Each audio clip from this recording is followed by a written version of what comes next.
Thanks for tuning in to the Trap House Podcast. Now a quick word about our sponsors. We have Duke Traps. Check out duketraps.com. Duke manufactures over 40 different models of K-traps, coil spring traps, long spring traps, and body grip style traps. Also, my personal favorite, they have the Duke dog proofs. They come powder coated, perfect on the line. Check out duketraps.com and you won't be disappointed. We have J3 Outdoors, maker of the Hags Bracket, all American made products. Check out their website, j3o.com, and you will not be disappointed. They have everything from your bait holders, your spring clips, your tail hooks, the universal locks, the list goes on. Especially if you're a water trapper, you want to check this website out. That's j3o.com. We also have Top Lot Stretcher Company with us. Check out their website at toplotstretcherco.com.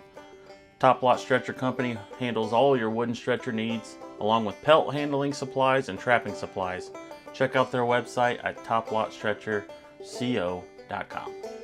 And representing all the girls in the trapping world, we have Trapping Girl Inc. with us. Check out their website, trappinggirlinc.com.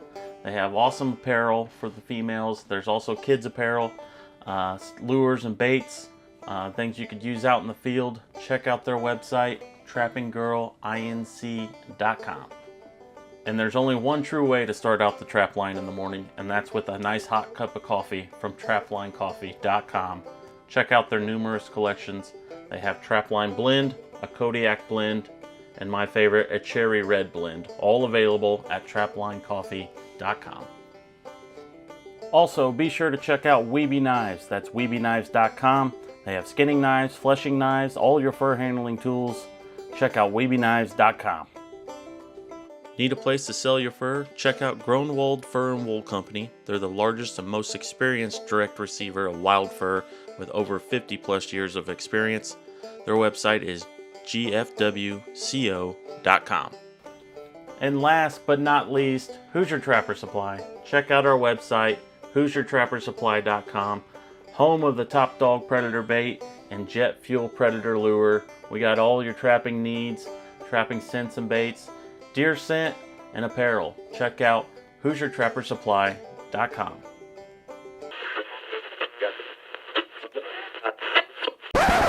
All right.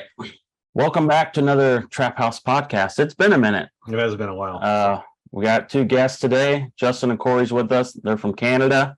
And I'm out of the loop. I've never met you guys, but I know you dealt with Charlie at the Trappers College. And, I've heard some good things about Justin and his skinning skills. I heard he's decent. I don't know. Is that true, Corey, or am I just making stuff up? Decent, yeah. Back when he was younger, he could really, peel him. But I'm sure he'd give it a go again, given the chance. So Get sore hands after a while. yeah. Yeah. So if you would, one of you take the lead and kind of start at the beginning, how you got involved, started trapping, and take us on that journey. Just, I guess before we do that, the way I met these guys at the Trappers College, and they were not in class 1, they were in class 5 with Gary Jepson, but got to know him during the week and talked, and we talked about doing this podcast, and we're finally getting together and getting it done. So anyways, sure. And it was a fabulous week too. We enjoyed that immensely, learned lots of stuff. So yeah, highly recommended for guys to attend that. But yeah, but go ahead, Justin. You give her a longer story than I do. So okay. Well, I'm Justin Wasylciw up out of northern Alberta. Born and raised, sort of a third generation trapper. I learned from my grandparents at a pretty young age. So 4 or 5, I was on my trap line, or my grandpa's trap line, with trapping beavers, and always loved it. Something happened, I guess it bit me like a bad bug. A tick bite. Anyways, I've never been able to kick it. So I grew up trapping with them. My grandma, I guess I owe her a lot of credit. She's the one that actually taught me most of my skinning skills. Definitely honed them as I got older. Grandpa taught me the bush. to understand animals and how to catch them and go with that. So move fast forward. So up in when I was 13, 14, I started trapping on my own. Took 65 beaver after school and before school, skinned them all, fur handled them, sold them, had some money, and carried on with that. At the age of 18, so up in Canada, we actually own trap lines. We don't have to compete against other trappers, which has its ups and downs to it. But so yeah, I own 2 trap lines. I still use them. Trap them as much as I can. I did lose 3/4 to most of my one trap line to the fires that we had this spring, which you guys are dealing with the smoke right now. So sitting with one burnt out trap line, I guess. So I farmed for 23, 24 years of my life and trapped on the side.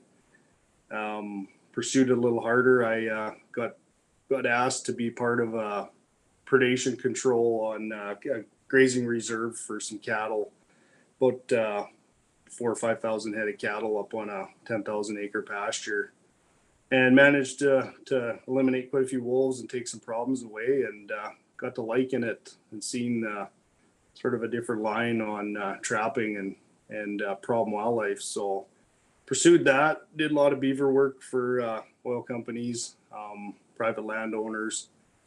And then I took a county job actually, which is about 2 hours away from my original home. Started trapping there, and I've been with them for about 3.5 years now and quite enjoy it. Taken roughly probably 1,300 beaver for them here in the last few years. A couple hundred coyotes, a lot of skunk. So yeah, definitely do that. And that's where it's got me to here now. So yeah, to get to know you guys and stuff or meet you, I guess I was on Facebook quite a bit a few years back and noticed the Trapper College out of Indiana, and really wanted to get to do it. So asked my boss, and she shipped us down there and got to take it. And it was a great experience. I honestly, I would go back in a heartbeat if I could.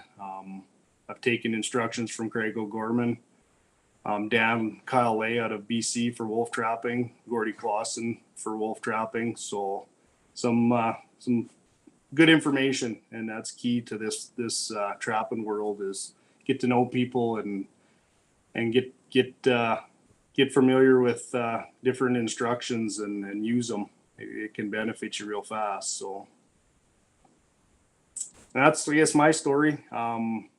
Still trap up to the day I die. I love it. I'm always intrigued, trying to learn new things, develop things to help Corey. He'll talk about his snare methods and stuff, and I praise him for that, because we are advancing so fast in snaring and stuff, which is key, which is very crucial for us up here in Canada. So and yeah, to the skinning thing, I custom skin fur for many years for fur buyers. I can say I'm tired of skinning coyotes. I've skinned enough of them. I don't know. People ask me how many I've skinned, and I said I know it's more than one. So, and it's a lot anyway. So, and I love fur handling right down to a squirrel, to a red squirrel, all the way up to a wolf. So I enjoy it all when I have time. So, but yeah, that's that. So while we're talking about skinning, for those of you that want to reference, just type in Coyote Skinning Contest on YouTube, Alberta, and you can see Justin skin a coyote. We'll leave it as a teaser, but it is really quick. So I can't do it. So anyways, a lot of guys ask me how do I do it? And I just say it's a sharp knife. That's all it is. So, never mind the practice. There's some technique there too. Yeah.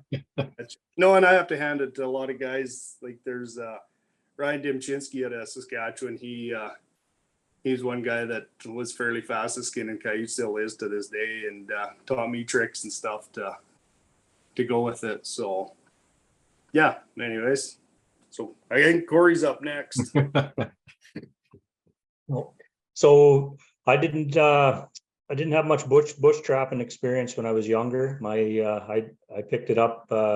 My grandpa run coyote hounds. He had greyhounds, and the guy that rode around with him run foothold traps for coyotes all winter, and that intrigued me to no end, to watch dogs jumping out of a box of the truck chasing coyotes down to catching coyotes and footholds. Grandpa run a few snares and stuff, and that's kind of got me into the snaring and that too. And it was always, let's go down and see what's bouncing around in the snares this morning. It was never talk of what's dead, and basically back then snares just held stuff.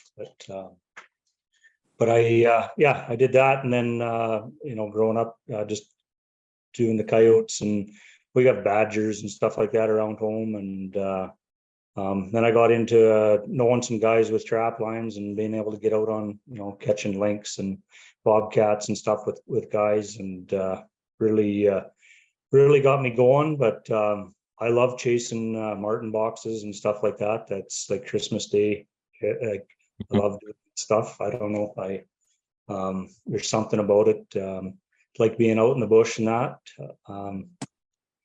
I got into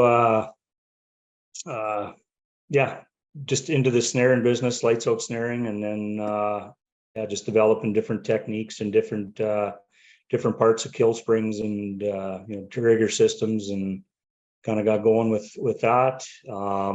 And I sit on the board of the Fur Institute of Canada, so I'm a board member there, and also sit on the board of the Alberta Trappers Association. So I got my fingers in a few different places, and I enjoy it. I trap all year long, and I enjoy it. I like hearing guys' stories, and just the fact of being able to you never stop learning. Like there's always something you're picking up on, or try this, try that. I wished I'd have started a book with all the stuff that I've picked up over the years, because so you forget it, and then all of a sudden it you're struggling with something, you pop back to some old school stuff, and away she comes again. So but yeah, that's just long and short of it. Started sitting in the middle of a front seat of a truck chasing coyotes with the truck, and now killing beavers and doing all sorts of different stuff with my lights out snaring. Been real happy with the development of it, and it's part of the new best practice from the Fur Institute of Canada there now. So I'm excited that what I brought forward has helped us in more humane snaring methods, and being able to kill coyotes and whatnot. So Corey, the snares that you have developed, they're all a kill type snare with springs and That's correct. Yeah. So so what I have is it's a kill spring, but my trigger system is on the shaft of the spring. Mm-hmm. and it's an easier spring to set, and the trigger have very few hang-ups with it, but developing this and getting into I've gone away from using cam locks and went back to a system with a slide lock and a breakaway. Mm-hmm. And the thing about the slide locks is when they don't freeze up, when they come tight, and that's the whole thing with the kill springs, is they need something to push against for that spring to pull slack out, and with cam locks a lot of times they get gummed up with fur and they're slipping, and with these slide locks they're coming down tight and it's holding, and when the springs fire, it's lights out. That's I guess you know, and with our bigger springs, so I've got my bigger kill springs will pull up to 4 inches of cable slack out of your. So with 1/16 wire on coyotes with these bigger springs, you actually we had to be careful because we were actually popping the heads off skinning them. It was cutting in so tight, but that's the whole thing with the kill and neck snares. We want the arteries closed off, the carotids, and we're trying to get into them, and they're buried deep in behind that the esophagus. And to get down in there tight, you've got to be able to squeeze up, and a lot of times, like I when I hang coyotes up and thaw them out to skin them, the snares are on them. I put a bucket underneath them because most of the time those snares are so tight that the esophagus is closed off too. So when you cut that snare, they're dumping bile and stuff into the bucket. Everything's pressured up, and that's So I've gone from, you know, guys running 10 foot, 12 foot snares. We're down to killing on 42 inches of cable. Oh, really? Yeah. And I always look at snares as walking your dog and wanting to control them. So the shorter the leash, the more control you got of that dog, and you get them on long, you know, a long leash, they're getting entangled, and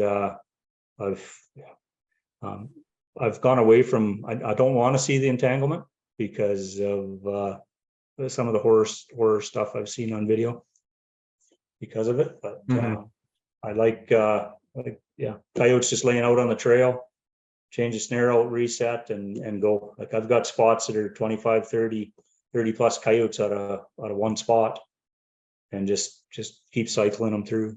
But that's pretty impressive because, you know, down here we're not allowed to use a lot of states run up with, I mean, we've got to use cable restraints, so we're pretty restricted. You know, and a lot of times one time catch on the trail's just lost all of any sign of being a trail. So and that's you know, where, you know, starting all of this, that's where you know, it was just like wreck after wreck and just trying to figure out what was going on. And then just, you know, it's been a progression, but I think it's been a good progression, and customer satisfaction for me is that's more important than selling pieces that aren't working. So that's my goal is happy snarerman. So what kind of regulation do you have on snaring in Alberta? I'm assuming the each province has its own set of regulations, like down here. So here we have we've got registered trappers, and we've got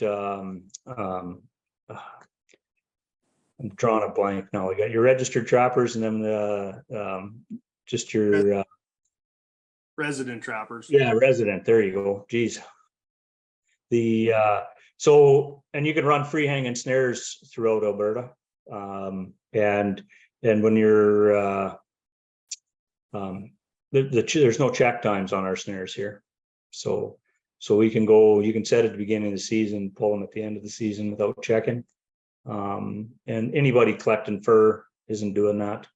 And you know, I'm usually on a coyote baits and stuff. I'm a 3-day check, and that's the only reason I do 2 days is too much. There's too much human activity there, and the baits slow down. 3 days, it's just it seems like a magical number. It's like you know, minus 15 degrees Celsius at night is it's like going to bed you know, Christmas night, and you know, there's gonna be presents in the morning because they're coming for the baits. That's just it's kind of a magical number.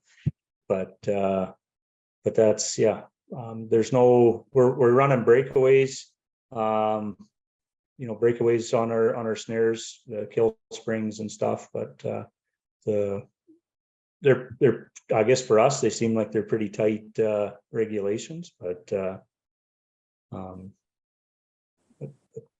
other than that, so is that primarily how you snare on bait stations, or? Yeah. And Yeah. I'm assuming you start those yourself with what beaver carcasses and Yeah, a lot of it's either roadkill, beavers. Yeah, some on private land we're allowed to use. We'll use beef, dead livestock and stuff on private land. We're allowed to use that. So we get the bait stations going, and I'm East Central Alberta, and we got nice light colored coyotes over there, and an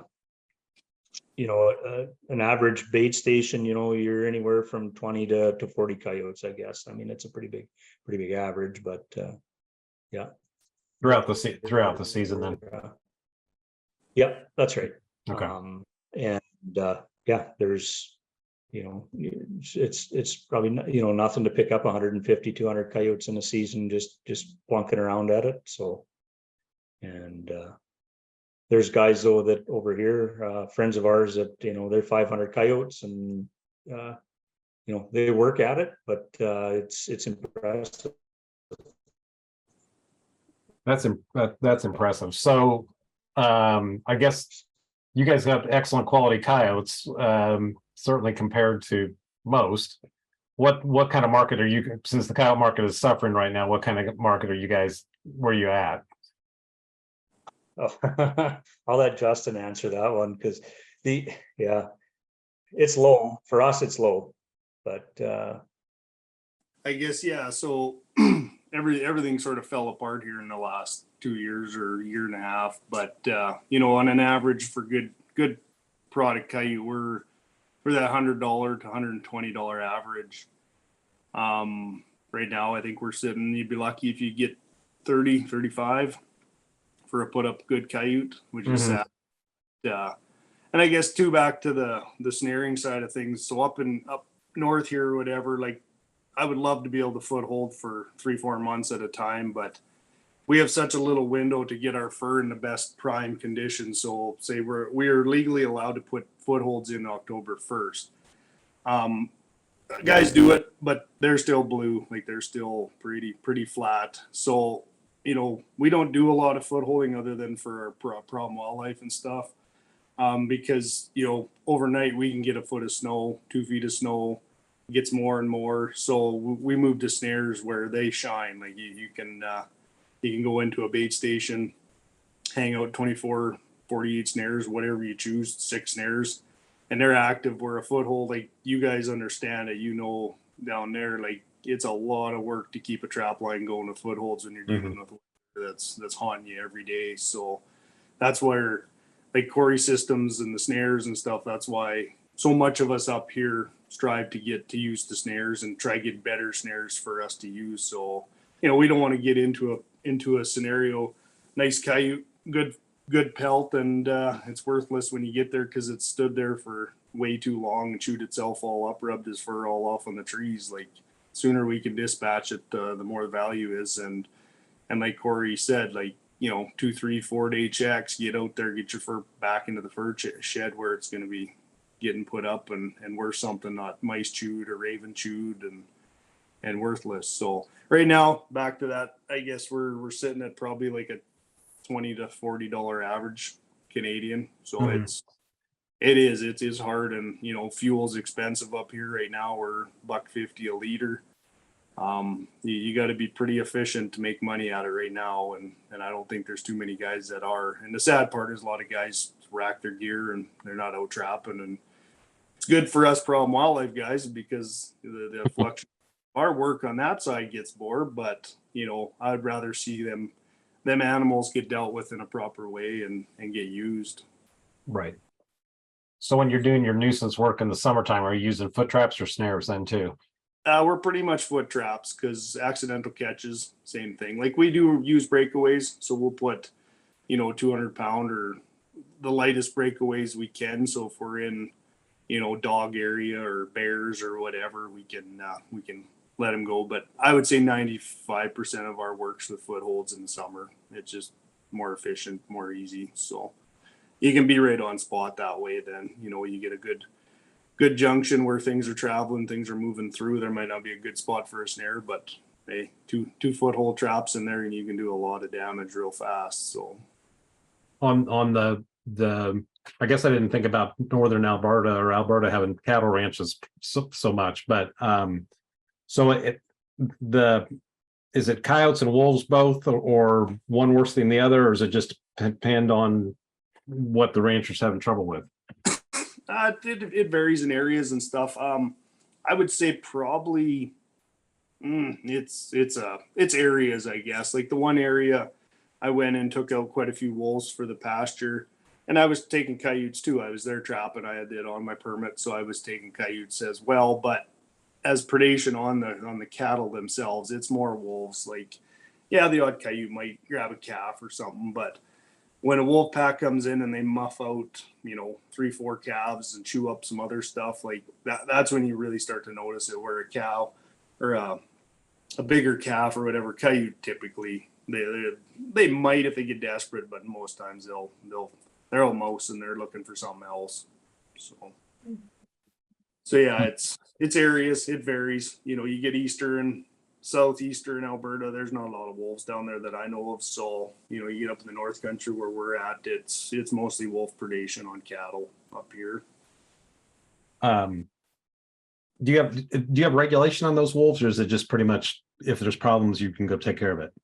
Yeah, we're government. Yeah, there's a lot of regulations to them. Like it has to be approved by higher government people to even let us get out there, and they have to document and prove that the wolves are actually the predation on the cattle. It's not a disease, or say the pasture I worked on, 3,000-4,000 head of cows. Like, okay, say one got killed, then they'd come out and do a study on it. Yeah, it was a wolf kill. Okay, pay attention. Next one was a wolf kill, and then okay, now it's time to start bringing in trappers and get dealing with them if they allow it. It's touch and go. Some will say nope, not a chance, and it's a lot to do with the biologist, to be honest, up here. Okay. Fish, in my opinion, would love all the help they can get when dealing with this type of stuff because they're already busy enough. But it's the biologist that has a say in it if they want the wolves dealt with or not. So if you're on a proven wolf problem that they're working on these cattle, so are those wolves, are they just staying and hanging out in that area since they have that food source? Or are they still moving in and out, or? They'll travel, like they have their territory to maintain and stuff. And most times it's the female, the lead alpha she's got a den close by, and they're hunting for food. Like, they're no different than us. We all live by a grocery store, and when it comes to food, we like to get there and get it as fast as we can. So that's what we did on this one project I was on. Is winter time. It was on a registered trap line.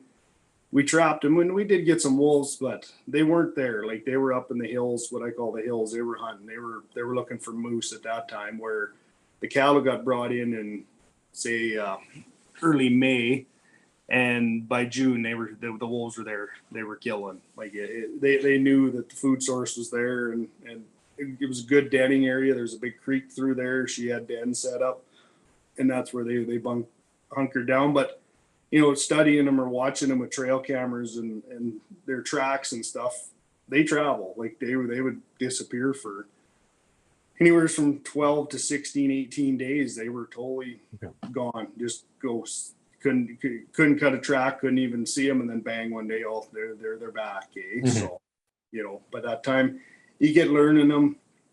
Like, the key to wolf trapping, yeah, you can have the best wolf traps in the world, but in my opinion, you're not a wolf trapper until you do your recon work, like understanding them, where they're moving, what they're doing, and then set your trap. Don't go racing in and set it, because you can spook them out too, eh? So, yeah. So on the foot traps, what are you using? I've tried just about every trap out there. I guess I got so there's two guys out of BC. Williams Lake, Dan and Kyle Lay, they produce their own trap, which is it is a good trap.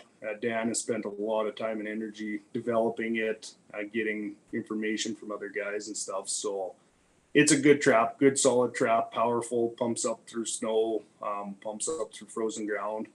I've used Bridger 9s. They're a big trap. They're slow. You know, you can buy them anywhere type of deal, but I've been using Kendall's traps, his Wolf Extreme. I got onto his traps through Craig, and then I actually put 6 wolves in his coyote size traps and held them 4 coils. You know, 100-pound wolf was standing there and had no problem holding it. I did move up into his wolf size and had good luck with it. It's a good solid trap right out of the box. MB750s, they're beaver trap. Guys do use them for wolves. If I'm punching in on a hard dirt road or something, I will say go to that trap if I really have to, but I'm pretty much the lay trap and Candles traps are what's in my unit to be wolf trapping. Yeah. You guys are so removed from what we do down here. It's pretty cool. So yeah, and like getting to go to the college and stuff, and yeah, well, it's not a high producing area for coyotes by no means. We could tell that, but on the same thing, just to see the different areas and you know, getting a trap in Montana and stuff and seeing what they deal with is neat to see. Eh? Like it sharpens you up, that's for sure. So yeah, do I remember this correctly that you guys were anxious to catch a raccoon at the college because you had caught one before? Well, sad to say, raccoon and possum, it was more excitement for a possum than a wolf standing in the trap. But I guess each your own. But everything's relative for sure. That's right. Yeah. So yeah. Then it was weird. It was different too to use all the different traps and stuff down there at the college because I mean we were on laminated jaws and the offset jaws and all that stuff. So it almost felt dirty setting some of the closed jaw traps and stuff. So, but yeah, and I think that the thing with the wolves too is wolves serve a purpose, but when they start eating beef, they just keep eating beef, and unfortunately that's the downside of it.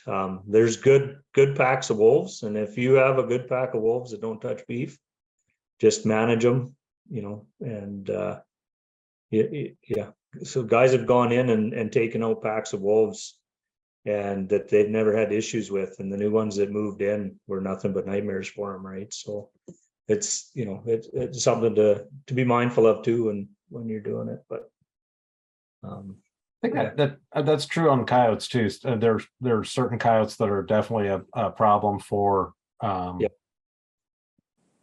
ranchers or farmers or, you know, whatever, and then there's some that aren't necessarily a problem. So if it's that type of predation, then yeah, you know. So I had a lot of producers started going with grazing corn, so standing corn for the winter for their cattle. And I had bait stations where if I didn't catch 35-40 coyotes at it in the winter, I was disappointed. And when they started putting up that grazing corn around close within a mile and a half or so of that bait station, it killed my station. Those coyotes went vegetarian, and the buggers, they just lived in them cornfields. And I was actually the odd coyote that I'd catch, he was either full of corn or he had frozen corn to its face, but it was but that's easy living in those cornfields in the wintertime because you got all the deer coming into them, all the birds, like that's and nobody's hunting you in there. So I hope that they don't continue to become vegetarians. You know, keep wanting to come to that meat bait, but so might have to start adding some veggies to your bait stations. Right? And a little broccoli, or I don't know. But that's interesting because down here, if you talk to people that raise sweet corn, you know, to sell, or well, it could be anybody, but the coyotes will come and just literally pull an ear off the stalk and sit out there and eat it, you know. So typically, I mean, usually down here it's raccoons and squirrels that are the worst, and some deer, but the coyotes are definitely, they have no problem eating the ear of sweet corn. And I've seen it too, where they'll come in and eat a row of carrots out of the garden in the fall too. Like, Yep. yeah. Little watermelon patches, they'll wreak havoc. Guys in the south will call up and say, I need traps. We got coyotes eating our watermelons or cantaloupe, or it's all depends on where you're at, what kind of problems they're causing. So they're just opportunists, I think. They're making a living off anything. Yeah, I think Gary at the college, Gary Jepson gives a really good the coyote calendar, essentially, on how they change their diet and their habits and whatnot throughout like a 12-month cycle. And he talks about them, primarily being more vegetarian, fruit oriented in the summer and fall. But like your case there, clearly they just adapted to what was available to them, and that of course that's why they'll always survive, because they can adapt to so much. Whatever. Yeah, I found full coyote scat. That's right. Nothing other than grasshoppers and grass in it. So they're eating whatever they can eat is protein to them. It puts energy into them. So and wolves are the same. Like that's why they're moving into the cattle and stuff. Like if they have access to beaver, like a female, a bitch wolf, she'll kill every beaver she can to feed her pups. That's the highest protein, best fat ratio in an animal is a beaver, and that's why most times, if you can find a beaver pond close by, pay attention to it, especially if the wolf pack is in there. She's got a den not far from it, So. Mm-hmm. But you mentioned beaver, so you guys, I'm assuming, work on beavers as well. Piles of them, yep. And down here, I mean, for the felt hat market, the beaver prices are probably better than I've ever seen them in my life, because we don't have the quality of beaver necessarily, that even northern Indiana would have, or Michigan. So how is that you guys are not, you're I'm assuming good heavy shareable beavers. So they're probably not going to the hat market. Yeah, yours probably don't go to the felt hat market, or do they? I don't where that's that. I think most of it does. Presently. Yeah. I think years ago, 10, 15 years ago, they were more, we actually over in the West here, we'll pull into the Eastern beaver too. Like they'll grade them with the Eastern because they're heavy and they're dark enough.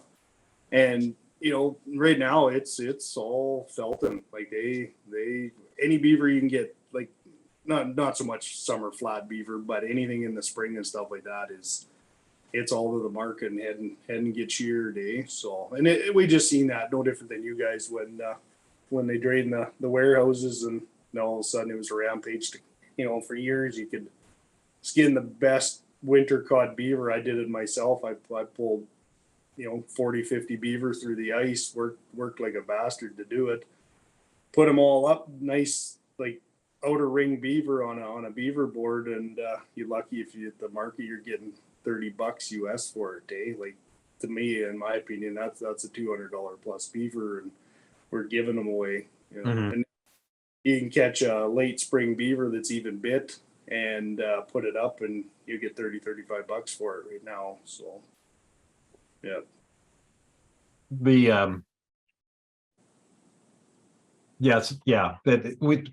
it's I guess those whole things just comes from the show Yellowstone, and that's what's the driving force behind everybody buying Stetsons and Resistol and cowboy hats, and everybody wants to be whatever that guy's name is, Dutton, on the show or whatever. But Justin's support. This really isn't a cowboy hat, though. Yes, it is. It's an open road. No, it's not the Gary Jepson coyote hat, or cowboy hat. So I shipped a beaver hat over to Hawaii. One of the ladies at the Trapper College, we were chatting one day, and she was been determined. She wanted to catch a beaver there. So, and she ended up doing it, which was awesome for her. And so we kept in contact through Facebook and whatnot. And she asked me how can she get a Canadian beaver hat. And anyway, so I had one custom made for her, and I sent it over to her, shipped it to her. And anyway, so she's walking around Hawaii with a fur hat on. So yeah. Oh, shoot. That reminds me, I guess recently, someone in Hawaii had one of those proposed, okay, we're fur bans. We're not going to sell fur in the state of Hawaii, and some other states here have run into that too. So, it's like Hawaii, you would think it would be, they got it stopped evidently. So, but you wouldn't even, like you said, a woman walking around Hawaii with a fur hat on. But years And ago, cold mornings there for them. Yeah. so years ago, I actually was in Hawaii in Honolulu, Waikiki, walking around, and there's fur shops there with coats in it that are $100,000 and up. They're getting the Asians, the Chinese coming over there for their holidays. And I walked into this store and talking with the salesman. He's wearing $1,000 suit, and he's making an honest living off of selling fur coats to the Asians, and that's what it is.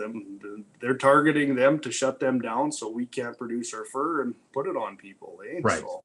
So, I don't think there's too many fur hats walking around Hawaii, but that's what it is they seen a loophole to get in there and shut them fur stores down and cripple us some more, because that's a market for us. So they ban it from Hawaii and they can't sell it there, and we lose another market. So right. Yeah. In that late 80s, early 90s, when the fur market here, I mean, overall the fur market just tanked, and there was a number of different reasons for that, but I think the animal rights movement, basically, certainly here in the 48 states, they just made people feel bad about wearing fur coats, and we've just never regained that. So they just they didn't necessarily stop trapping or stop, but they just cut off the consumer essentially. So I mean, there's still some purchase, but it is nothing like it was in the 80s and prior. So yeah. No, that's right. Even in like the little city I live in or whatever, when I was a kid, I remember we'd go to the mall. It was next, a couple stores, and two out of them, one was a Hudson Bay, and the other one was a competition to sell fur hats and fur coats, and guys were making a good living at it. So yeah, and now there's the cool part is that we get a lot of farmers markets and smaller, I guess, even ties with the internet and stuff. Like there's quite a few people that actually, buy fur from me raw. They tan it, they make their own products and sell them, and they're doing quite well at it. And it's awesome to see. You'll go to a winter carnival and you'll see kids walking around with a big set of fur gauntlets on, or a fur hat, and that's where we all need to be. People need to realize what we do is for a reason. It's not just kill the animal just for satisfaction. It's management. And so with our beavers at my county job, we take every beaver off location, and every piece of that beaver gets used for something. No matter if it's dead of summer, late in the fall, early in the spring, that beaver, there's value to it. People will use it, dog food, the feet, the teeth, the skulls, they get clean, people buy them. The castor, of course, gets sold. The oil glands get sold. The meat, the bear hunters, guys with dogs, they use it up. So it's good. We have to do it. That's what a trapper does. So because you guys have a market for the tails. Yeah, if they're big enough, we can sell them for guys will buy them for making leather or whatever. But typically, it goes for dog food. People get them for dog chews, So yeah, we rind them down. I used to rind them down and make lures out of them. Get some beaver oil out of them and mix it in with lures. So Yeah. Do you have you guys deal with or have wolverines in your area? Or yeah, we do more and more actually. I think a lot of it they did a study on it. They won't come out and say, but things are changing. Like years ago when I was a kid, my grandpa on the original trap line caught one wolverine in his whole trapping career of 60 plus years. And I've never personally caught one, but I got neighboring trap lines now that, you know, they're 2-3 a winter. Like Okay. a lot more juveniles coming in. I want to say, I think a lot to do with it is the logging. Like we get a lot of logging up here now. A lot of bush is gone. And just pushing them out, moving them around in different areas. So. And they're traveling a long ways now. But Yeah. I mean, just here we've seen over the years. I mean, when I was a kid, we didn't have coyotes. We certainly didn't have bobcats, very, very few beavers. I mean, over the years, we've just gained all this stuff that, you know, wasn't around, you know, 40 years ago, which is pretty cool, really. You know, we've had some declines in things like muskrats. We don't have the muskrats like we used to, but Gray fox. and gray foxes, but they're doing a study on really why. And it's just, I think it's, you know, they're doing a study as to specifically why that is. But I mean, certainly territories have changed with coyotes and bobcats moving in, which would affect, I would think, smaller, you know, just gray foxes and that kind of thing too. But so you said the logging and the clear cutting is an advantage, and that clearly is an advantage for wildlife down here. You were talking about a lot of your trap line was damaged, you know, had forest fire go through it. I'm assuming that in a year or so, though, that will be better. Is that correct? It helps to a point, you know, like it's mother nature. It's her way of replenishing, refertilizing the forest and stuff.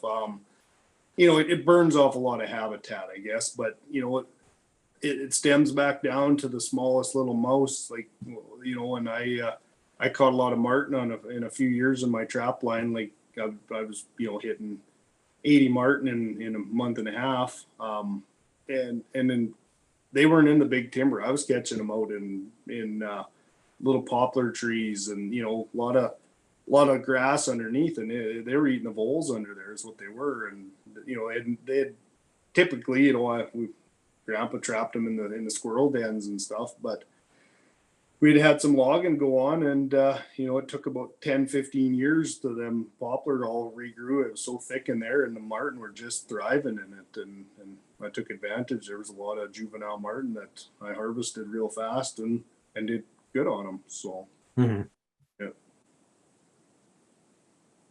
Or you trap them too, the marten? Yeah, dabble. I don't have the line that Justin has, but I am starting to. I just picked up a line here a couple years ago and just figuring it out, playing with it. It's 2.5 townships, but the log, there's big clear cuts. Like there's 300 hectare cut right in the middle of my line, which took a big chunk of habitat out. Now they're doing another one that's 362 hectares, which is and it's just, to me, it's just destruction, but I guess it is what it is. It's but yeah, I actually started putting up some marten nest boxes here this spring, so I'm hoping that that's going to pay off here. I've heard good things about them, and we'll see what happens, but it's just as fun to go around and check those and see if anything's in it. but yeah, we get fishers and also, you know, lots of links and stuff too. So yeah, there's a good variety of things. Otters.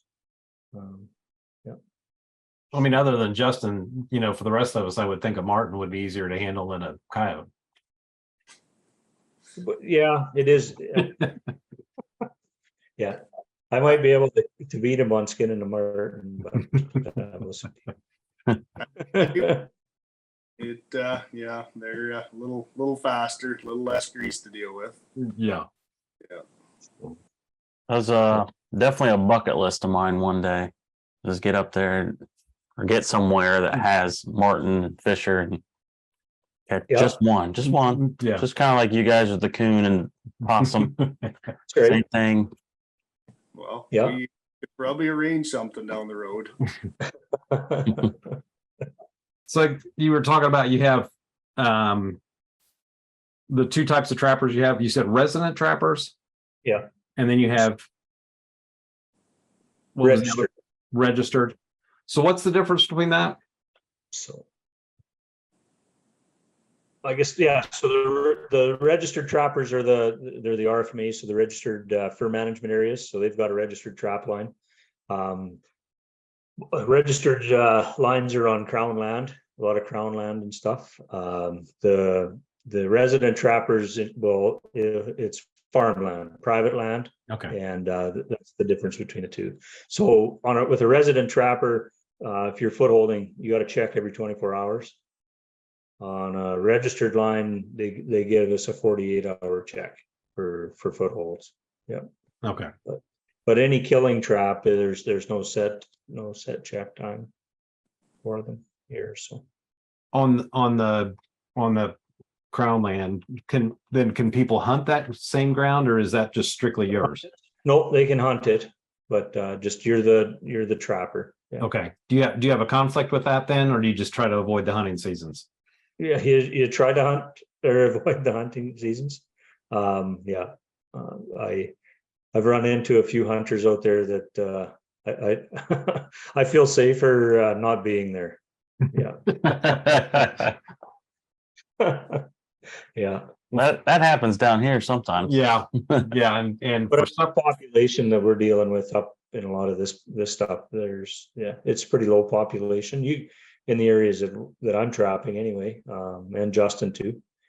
Like when I was up at Steen River, so up north of northern Alberta at eye level there, like there was nobody. Like his loop, Kevin's loop that we did there, it was 156 kilometers was the loop we did on his line, and when we're 40 below Celsius. Yeah. So if machines broke down and stuff, there's oil companies up there, but they go in the wintertime and they'll drill wells, they'll have their wells going and stuff, but there's nobody, either they helicopter into them or whatever. But up there, if we broke down, it was trudge to an oil well and shut it in, and there'll be an operator come out, see what's going on. That's the rescue. No, I see. So, but yeah, it's, I don't know. There's nothing better than being out in the bush and nobody around. I like it.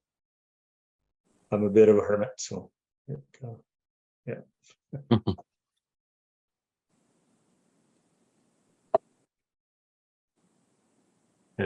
You guys got anything else you want to talk about in terms of comparisons to what you experienced here in Northern Indiana at the college versus the home, or stuff that stood out to you in terms of Just being different. different, or maybe something specifically that you learned that you hadn't really had that perspective? I don't know. I guess the whole experience with that college was great. Like, and how everything was just streamlined. Like, that was amazing. And I'm still, I was teaching trapper ed and stuff up here too, and just trying to, talking to a friend of mine that's still teaching it and explaining to him how you guys operated. It just it's mind blowing. It just blows his mind because it was so organized, and it was, I guess, the sets and stuff we were doing. We did a lot of sets, like, we did link sets that we, they wanted to see what we would do for sets and stuff up here. We showed different sets, and we were catching, obviously we were catching coons and possums in them, but it was it was cool to see all that, and for us, that first critter we had to dispatch when we were down there, man alive, we didn't even know guys were packing. That's unheard of for us, is to be packing animals. So yeah, that was pretty cool. Do you guys don't keep a gun with you on the line? Well, we do, but they're all long rifles, right? Okay. So yeah, Okay. When our instructors, the first critter come out, there was 3 handguns pointing at it. It was just like, "Ooh, here we go." I know Gary was quick to draw. Yeah, it was good. So there was a guy, it's probably been 10 or 11 years ago, and he came over from Spain, and he traps control work there, and he came over and was at the college. I think he's been there a couple times. Mm-hmm. Anyways, his wife came along too, and that his experience with guns is very limited because of where he's from. So when the handgun started coming out, he's like running to it. He just was watching cowboy movies where everybody shoots him up, He could have sworn somebody was going to get shot just because the gun. Well, I definitely know. There were lots of tips and tricks and stuff. Yeah. Oh, go ahead, Justin. Well, I just gonna say, I standing there when everybody was drawing, and Corey and I were the only guys standing there with no handguns. I said, I think I know where we're at on the poll here. I think. Yeah. Coming to the college, like it was a goal of mine to get there. Read a lot about it, seen a lot. Actually, followed Justin on Facebook for quite a while, and got to see and know him there. Talked a little bit on the side, and yeah, it was just a goal to get there. And then getting to know, the networking was awesome. Just the it's like-minded people all go into the same show. It was good. We Corey and I got to know a guy out of Missouri. Indiana. His brother's in Missouri, and we got to go down to a hog workshop down there for wild swine and stuff. Just knowing him, talking to him on the side, BSing along, and throughout the winter, and pretty soon the invite was there, and we were on a plane heading down to Missouri and got in on that. So it swung a lot of doors wide open, put it that way, which is pretty awesome. Years ago, you read these books and you talk and hear about these old guys, like, man, a lot of stuff went to their graves, eh? And the cool part nowadays is, yes, there's a lot of bullshit out there on YouTube and all that stuff. You gotta take it like a grain of salt too. But when you get dealing with true professionals and stuff, there's a lot of knowledge there, and they're willing to share it. Even Gary, you look at, he's a walking encyclopedia for coyotes, and you pick his brain about one little thing, and it might take him a while to answer, but he'll answer it, and you pay attention to it, eh? So, I come back with a notebook that was 3/4 full of just notes, what I wrote off of just listening to him talk, and just what he does at sets, eh? So, yeah, it was that was huge for me. I like seeing that, getting to know other guys throughout, the States, open, and I've preached it to a lot of people up here too, man. If you like, I look at, like, even fish and game officers, like we seen so many of your guys' USDA and stuff there too, getting trained. So many of our officers up here don't have that access. They're just, flatline. They go to school and that's it. Like, I would love to see all of them get shipped down and taught, or even something come north up into Canada and get taught. I know there's a few guys that years ago were trying to get some, like, a college going on, but I guess we don't have the population either. That's the hurdle, is, we struggle with the numbers, eh? So, but all in all, it was a good experience. Like I said, I would love to come back and do it.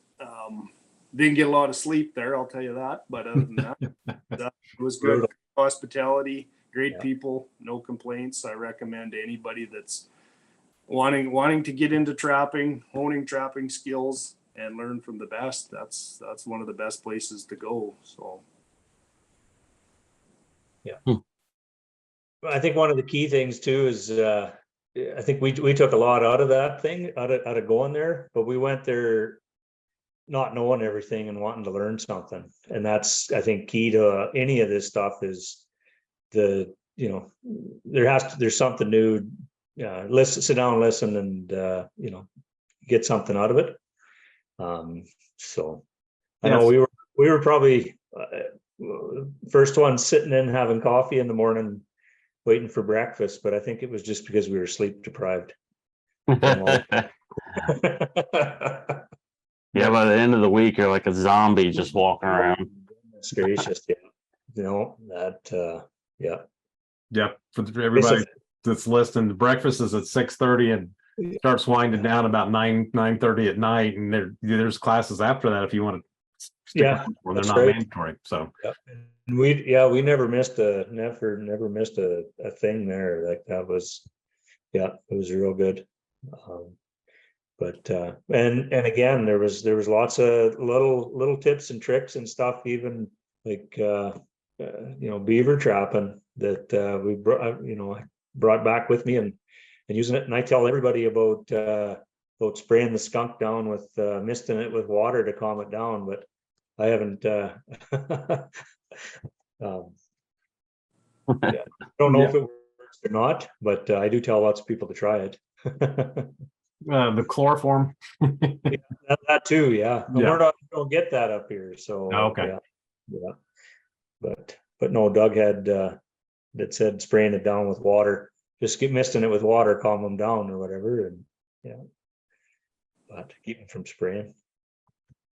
But Justin, you had mentioned Craig O'Gorman earlier, and I think the last time I talked to him, I was probably 20, so it's been a long time ago. But I understand. I think he's wanting to kind of retire. I think he's going to print his last catalog this year or something. I heard, but yeah, I heard the same. Like his lure line and stuff. I don't know exactly how long Dana's going to keep running that for or whatever.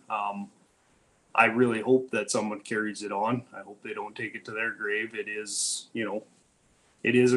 he's got some lures there. I use them. I've got many coyote, many wolf on them, and yeah, I went down for 2 days with Craig. This is 6 years ago now, and if I had to, what I'd like to do is get back and go one more ride with him, because a lot of guys say that first initial 2 days you're learning so much and stuff, and then you come home and you start using some of that. It's no different than working with Gary. You see what he does, and you come home and you start trying different things, and you mesh things together, and it only makes you a better trapper. But there's always little questions in your head of, what could I do a little bit different? And you ask somebody with 60 years of experience, or, you look at Craig, like he was instructed by, he's probably got 500-600 years of coyote trapping knowledge pumped into him, So yeah, it was good. It was a good experience. I called him the White Wolf because, you look on the internet and there's next to nothing about him, and you buy his books, you read them, and you see the odd picture of him. And so I stayed at his outer cabin. I guess it's another property that they own. Nancy stays there, so that's where my wife and I and kids stayed. And so he started the same thing, 5 a.m. So I can honestly say I never slept 2 winks the night before, and so I was sitting on his step at 4:30 and waiting for him, and down rattles this truck, and you could smell the truck before he got there, and got out. You look up at him, he's a big man, and shook his hand. In the truck we went, and I had the best 2 days of my life, I think. So yeah, it was a lot of fun. So yeah, it's great. that generation with him and Gary Jepson and Odin Core recently died. I mean, that it's not that much longer and it'll be gone. So but, it is. Yeah. I love history of trapping. I collect traps and stuff, and just knowledge and hearing of all these old guys, reading some of these old books, and a lot of information, a lot of cool stuff, and hopefully it carries on. People don't forget the legends, and I don't think they will. So no. There's a guy named Scott Doms that's been writing books about, well, he wrote a number of, I think he's on 5 or 6 books now, and some of the, he's like EJ Daily or Oil Butcher, that kind of things that, you know, in a pretty in-depth research, and he's been published in those probably in the last 6 years maybe or so. So you know, I'm assuming that he's probably pretty responsible for introducing those guys to present generation. You know, because a lot of that's been, you know, there's that gap when they all wrote articles and they were all very well known, and then, you know, when they stopped, then, you know, it of course now it's better with the internet and everything that's available to us, but those guys, you know, none of that was available then. So Yeah, I was unheard of to share anything. Yeah. Now it seems like nothing's a secret. Even to I instructed trapping for the Alberta Trappers Association for about 4 years. Traveled all over the province teaching courses, and we've seen a huge influx, like you know, that 50 to 60-year-old guys, you know, they grew up trapping a few weasels or squirrels or muskrats before they went to school, but then they, you know, they went on, finished education and got a job, and now they're all into that sort of retirement age, and they want to get back into trapping because, you know, that stuck to them. They enjoyed it. They really, you know, they got something out of it. So, you know, that you talk about that gap of the old legends that we're talking about right now, you know, there's a gap, and now all of a sudden people are back talking about it because there was 40, 30 years of pretty much a dull in it, eh? So, and then they come about. So I can always tell when someone like that comes into the shop that hasn't really been around it, but they have really good memories from when they were a kid, because they ask for like 1.5 Victor coils, and which has not really been a thing for quite a while. Because that was like the trap down here up until probably the late 80s. I mean, it was early 90s. That was the trap, and now they're not even really in production. So, but yeah, that when there's that. They just pick up where they left off, and they haven't updated themselves, you know, so it's kind of interesting. So, well, and even too in the last 20 years of trap, like you look at, like, back to Craig, you know, riding around with him, and he's the one that showed me about Kendall's traps, the OBS ones, and like he said, I waited 35, 40 years for this trap to show up, because he said, and he did, he showed me all his workshop of different traps. He, you know, played with, put different springs on, you know, took a 114 Newhouse spring and put it on this trap to make it beefier and this and that. And like he said, they worked to get better traps. And now we're literally spoiled enough to walk over, buy a trap off the shelf, link a chain onto it, and go set it because it's that good. Eh? Yeah. So, yeah, when people say that, you know, that stuff hasn't changed or it's antiquated or whatever, no, it's crazy. Yeah, it has progressed forward significantly. So yeah, no different than Corey snares and you know, the kill springs and all that stuff. Like my grandpa he never caught a wolf in a foothold. He didn't foothold for them. He was a snare master, and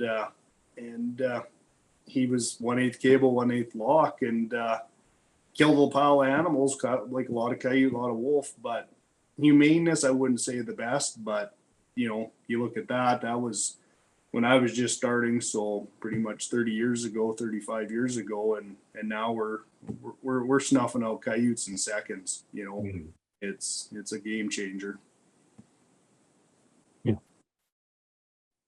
Yeah, it has come a long way. When you were saying that somebody could set a snare at the beginning of the season, and technically they didn't have to check it till the end of the season, just the way your law is written, we have a lot of us will self-regulate. In other words, that just doesn't really work. I mean, you know, as you know, you need to check every 2 or 3 days, and anybody that is going to put this effort in, they know, you know, they know that they can't do that. And we have a check law on our body traps here, and if we had a 70-degree weather during trapping season, obviously you can't leave that raccoon sitting in that 220 body trap, so you're gonna have to check more often. So a lot of that is pretty well self-regulated, up to the responsibility of the trapper, which anybody around at this point is pretty much responsible trappers. So there are an influx of a lot of new ones as well, but so.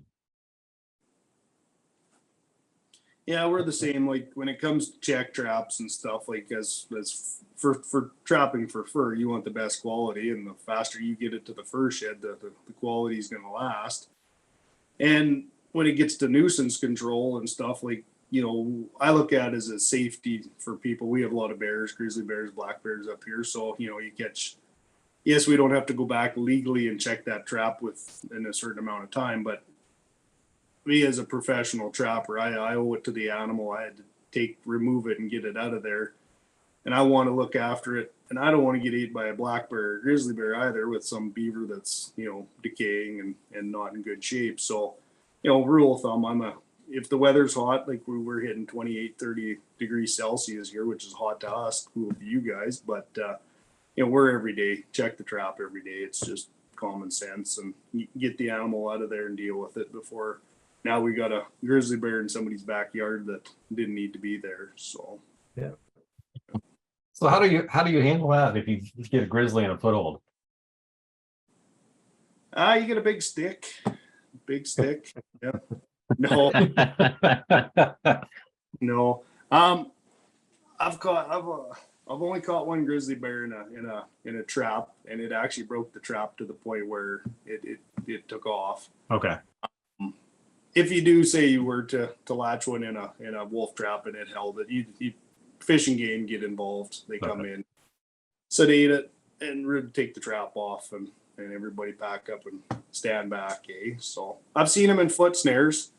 They are you take an F-18 and you rev it out, and that's what it sounds like in a foot snare. Yeah, I bet. A really good friend of mine, he's a fish and game officer, retired out. He was 30 some years of pretty much solely trapping grizzly bears, and he showed me a video of one that it weighed it in at like it was 1,100 pounds, like just an absolute beast. And he's standing in a foot snare tied to a tree, and it sounded like a jet taking off, this thing. And I said, I don't know, you got balls of steel, and they must clank when you walk, because I'd have been running by that time. Yeah. Got a lot of faith in that trap or snare. Yeah, they're quite an animal. I've seen, not witnessed it in person, but actually seen the drag marks where it's killed a full-grown donkey, dragged it over an 8-foot wood fence and buried it in the backyard of a lady's house. Wow. They're a force to be reckoned with. Evidently, and they evidently feel like they could just do whatever they want to. Whenever. Yep. So, right. Yeah, knock on wood, I haven't had any in a trap when I've showed up. I've got a couple cougars in snares. Never caught one in a foothold yet, but I wouldn't be surprised that day's coming. So I think that'd be pretty interesting as well. Yeah, and I'm assuming you have issues with black bears then, I assume. Yeah, especially summertime, like ADC work, with the wolves and stuff. Definitely you nab the odd one and just turn it in fish and game. They come in and deal with it, help you remove it. I've let them go myself. It's not the most fun, but I've got them out of a foothold a couple times by myself and let them go anyways. So, yeah. See, that's your version of a raccoon. Yeah. Yeah. Probably is plentiful. Raccoons anyway. Yeah, probably. Maybe. We have a large number of them. So, well, is there anything else you want to share before we close it down? We appreciate you guys being on. This is real interesting. I like hearing people's stories that, experience the outdoors in a totally different way than we do here. So this is neat. definitely appreciate you having me on, and yeah, it's been good. Corey, do you have, what's your, I mean, the use of your snares in ours down here is going to be very limited, but do you have a website for people if they want to contact you? Lightsoutsnaring.ca. Yeah. Okay. .ca, Canada. Yeah. Yeah. My email is lightsoutsnaring@gmail.com, whatever, if you need. Yeah. Okay. I'll put the links in the description there for anyone that's want to check it out. You bet. Facebook as well.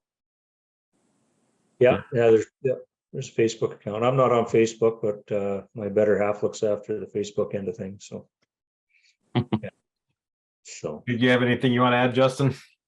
No, I appreciate the invite to this. There's nothing better than talking trap, and one of the groups we were in, I forget, we're sitting down by the water or whatever at the college, and you look around and there was 15, 20 of us, and it was a good conversation. There was a lot of knowledge and and what I looked at it is we're all talking animals. We're all understanding animals. We're dialed into them, and we care about them. That's why we do this job. And then on the other side, like I said to Corey, we're sitting there, and I said, I bet you there ain't too many PETA meetings that go like this. I bet you they're more worried about money and how much money they can make and who has what and this and that. It's not about the animals, eh? So No. yeah. So I look at it as be proud to be a trapper.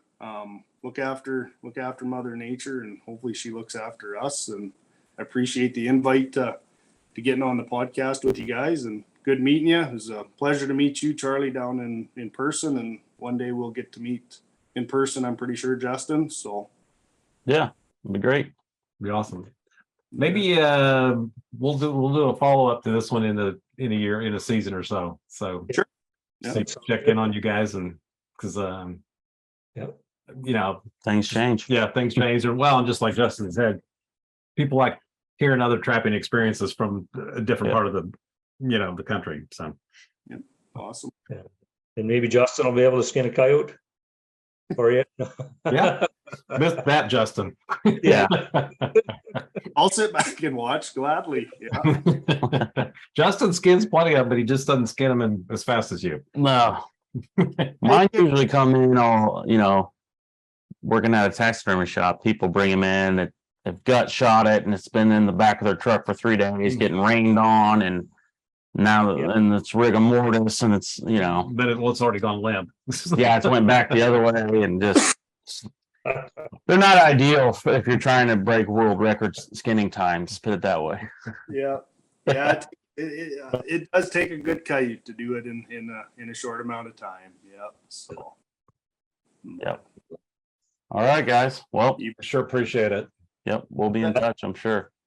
You betcha. Take care. Yeah, you too. Bye now.